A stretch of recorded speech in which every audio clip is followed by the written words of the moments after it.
개는 9일간 먹지 않고 살 수 있고 사람은 12일간 개는 20일간 견딜 수 있다고 합니다. 그런데 거북이는 500일을 먹지 않아도 살고 뱀은 800일을 견딘다고 합니다. 곤충들은 1200일을 음식 없이도 생존합니다. 그래서 생명의 양식인 이 하나님의 말씀 없이 사는 신자를 거북이 크리스찬, 터틀 크리스찬이라 이렇게 부른다는 것이에요.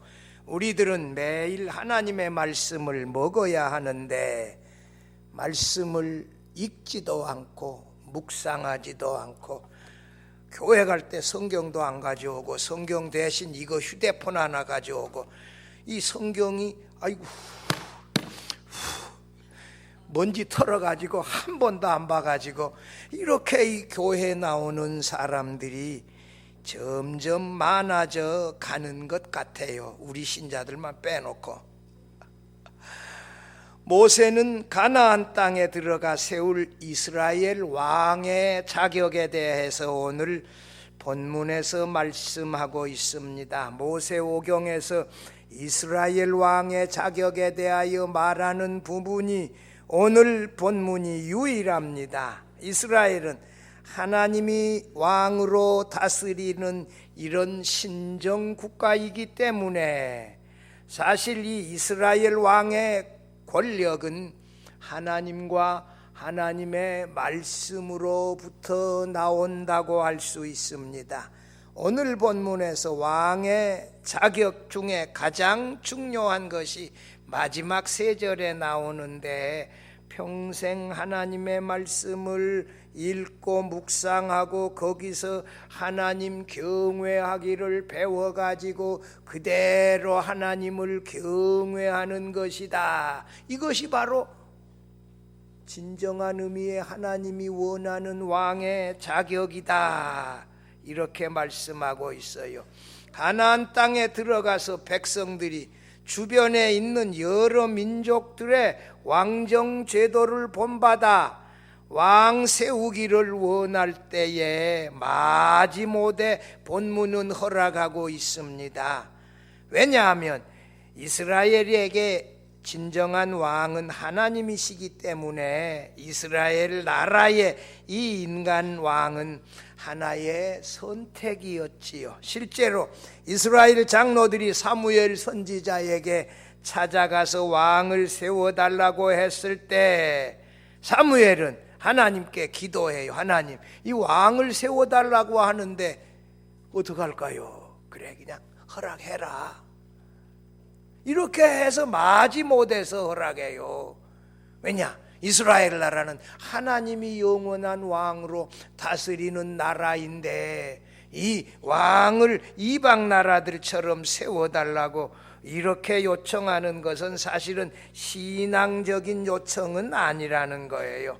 본문에서 이 왕은 그가 누려야 할 권한보다 그가 갖추어야 할 자격에 대해서 강조해서 말씀하고 있습니다. 모세는 이스라엘 왕이 이 세워졌을 때 어떻게 행동해야 하는지 본문에서 말씀하고 있습니다. 이스라엘 왕의 자격은 어떤 의미에서 오늘 우리들 시대에는 기독교 지도자들의 자격을 말하는 것이에요. 함께 본문의 말씀을 들으면서 나는 이 기독교 세계에 있어서 진정으로 하나님이 원하는 이 지도자의 자격을 갖추고 있나 한번 점검해 보고자 합니다. 첫째로 지도자는 언약 백성이어야 한다. 그것은 이 두 가지로 본문에는 얘기했어요. 14절 15절 보면 네가 네 하나님 여호와께서 네게 주시는 땅에 이르러 그 땅을 차지하고 거주할 때에 만일 우리도 우리 주위의 모든 민족들 같이 우리 위에 왕을 세워야겠다는 생각이 나거든. 어떤 사람으로? 15절 반드시 내 하나님 여호와께서 택하신 자를 내 위에 왕으로 세울 것이며, 내 위에 왕을 세우려면 내 형제 중에서 한 사람을 할 것이요, 내 형제 아닌 타국인을 내 위에 세우지 말 것이며. 여기 내용은 두 가지예요. 하나님이 택하신 자, 이스라엘 국민, 이스라엘 사람 중에서 세워야 한다. 재판관과 지도자는 백성들에 의하여, 요청에 의하여 선출되기도 했어요. 그러나 이스라엘 왕은 하나님이 지명했습니다. 하나님께서 여러 민족들 가운데 아브라함을 택하셨고, 가나안 땅을 택해 그들에게 약속의 땅으로 주셨고, 하나님께서 사울 왕과 다윗 왕과 솔로몬을 선택하여 왕으로 세우게 하셨지요. 외국인이 이스라엘 왕이 된다는 것은 온 국가가 그가 섬기는 이 신이나 우상 숭배에 그대로 노출되어지는 위험이 있기 때문에 외국인은 안 된다. 이스라엘 사람이어야 된다. 이렇게 했어요. 이 외국인이 여러 다른 신을 섬기는 이 범신론자가, 우상 숭배자가, 미신 섬기는 자가 이스라엘의 왕이 되어져 버린다면 온 국가가 우상 숭배에 그대로 노출되어져 버릴 수 있어요. 그래서 이러한 종교적인 이유 때문에 외국인이 이스라엘 왕이 되는 것을 금했습니다. 이스라엘 왕은 이스라엘 사람이어야 이스라엘 백성들에게도 더 편하지요.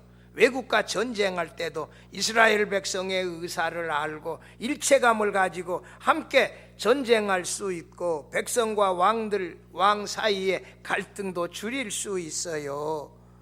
이 기독교 지도자에게 이 말씀을 적용해 보면, 기독교 지도자는요 반드시 거듭난 사람이어야 돼요.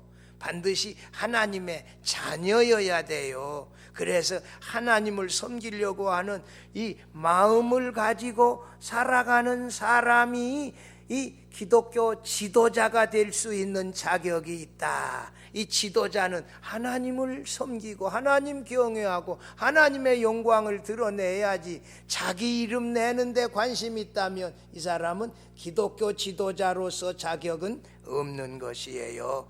하나님을 높이 드러내고자 하는 마음을 가지고 하나님이 함께하는 이런 기독교 지도자로 더 크게 세워질 수 있기를 바랍니다. 둘째로, 지도자는 마병과 아내를 많이 두어서는 안 된다는 것이에요. 16절에 왕의 현실적인 자격에 대하여 구체적으로 말해요. 16절, 그는 병마를 많이 두지 말 것이요, 병마를 많이 얻으려고 그 백성을 애굽으로 돌아가게 하지 말 것이니, 이는 여호와께서 너희에게 이르시기를 너희가 이후에는 그 길로, 애굽 가는 길로 다시 돌아가지 말 것이라 하셨음이며, 이렇게 말씀하고 있어요. 이스라엘 왕이 막강한 군사력을 가지려고 해서는 안 된다는 거요. 말은 당시에 부의 상징이었고 마병은 군사력의 상징이에요. 마병을 많이 소유하고 싶은 마음이 왕에게 있겠지만 그것을 전쟁을 위하여, 나라를 위해서.